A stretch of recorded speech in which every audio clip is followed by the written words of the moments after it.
लोकसभा के चौथे चरण का मतदान लगातार जारी है। इसी बीच मतदान के बीच तमाम दल अपनी अपनी जीत का बड़ा दावा भी कर रहे हैं। बीजेपी नेता और महाराष्ट्र प्रभारी दिनेश शर्मा ने जी न्यूज से खास बातचीत की और महाराष्ट्र में ज्यादा से ज्यादा सीटें जीतने का भी दावा किया। नमस्कार, आप देख रहे हैं जी न्यूज। सीटों के हिसाब से देखा जाए तो उत्तर प्रदेश के बाद सबसे ज़्यादा सीटें महाराष्ट्र में है और भारतीय जनता पार्टी ने 400 पार का नारा देने के बाद महाराष्ट्र में पूरी ताकत लगा दी है। देश के प्रधानमंत्री से लेकर भारतीय जनता पार्टी के वरिष्ठ नेता सभी महाराष्ट्र के दौरे लगातार किए जा रहा है। महाराष्ट्र में सभाएं हो रही है, रोड शोज भी किए जाने वाले। खुद प्रधानमंत्री मुंबई में रोड शो करेंगे। महाराष्ट्र में भारतीय जनता पार्टी की किस तरह से तैयारी है महाराष्ट्र की इन सीटों को लेकर, जहाँ पर माना यह जा रहा है कि इंडिया अलायंस या फिर महाराष्ट्र की महाविकास आघाड़ी की तरफ से कड़वी चुनौती है। क्या भारतीय जनता पार्टी मान रही है ऐसा कि कड़वी चुनौती है? हमारे साथ इस वक्त भारतीय जनता पार्टी के चुनाव प्रभारी महाराष्ट्र के दिनेश शर्मा जी है। बहुत बहुत आपका स्वागत है जी न्यूज़ के इस विशेष इंटरव्यू के लिए। बहुत धन्यवाद आपका। तो क्या मानते हैं, महाराष्ट्र में है चुनौती महाविकास आघाड़ी की, आपको लगता है? क्योंकि माना तो ये जा रहा है कि इस बार कट टू कट फाइट है। ये बात सही है कि महाविकास आघाड़ी की चुनौती बहुत बड़ी है, लेकिन वो चुनौती बीजेपी के साथ नहीं है। शिवसेना उद्धव पक्ष की कांग्रेस के साथ में है और कांग्रेस की एनसीपी शरद पवार के साथ में है। बीजेपी से इनका न तो कोई मुकाबला है, न ही कोई चुनौती है। बीजेपी का जो कैडर बेस पार्टी का कार्यकर्ता है, पूरी 48 सीटों पर चुनाव लड़ रहा है और आप देखेंगे और आप देख रहे हैं, मैं समझता हूं 3 चरण के बाद यहां पर यह स्थिति है कि विपक्ष अगर 1, 2, 3 सीटें पा जाए तो उसके लिए बहुत बड़ा आश्चर्य होगा। और मैं समझता हूं कि आदरणीय शरद पवार जी के जीवन का सबसे बड़ा और कष्टमय दिन अभी पिछले जो हमारा तीसरा चरण का चुनाव हुआ था उसमें आया।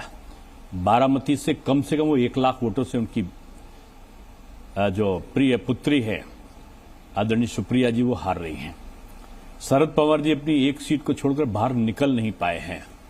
उद्धव जी अपनी सहानुभूति के लिए आपको राजनीतिक रूप में रोते हुए दिखाई पड़ रहे हैं और उनके और साथियों कहा जाए, कांग्रेस का तो यहां कोई अता पता ही नहीं दिख रहा। ना कोई नेता है, ना कोई नीति है, ना कोई नियत है।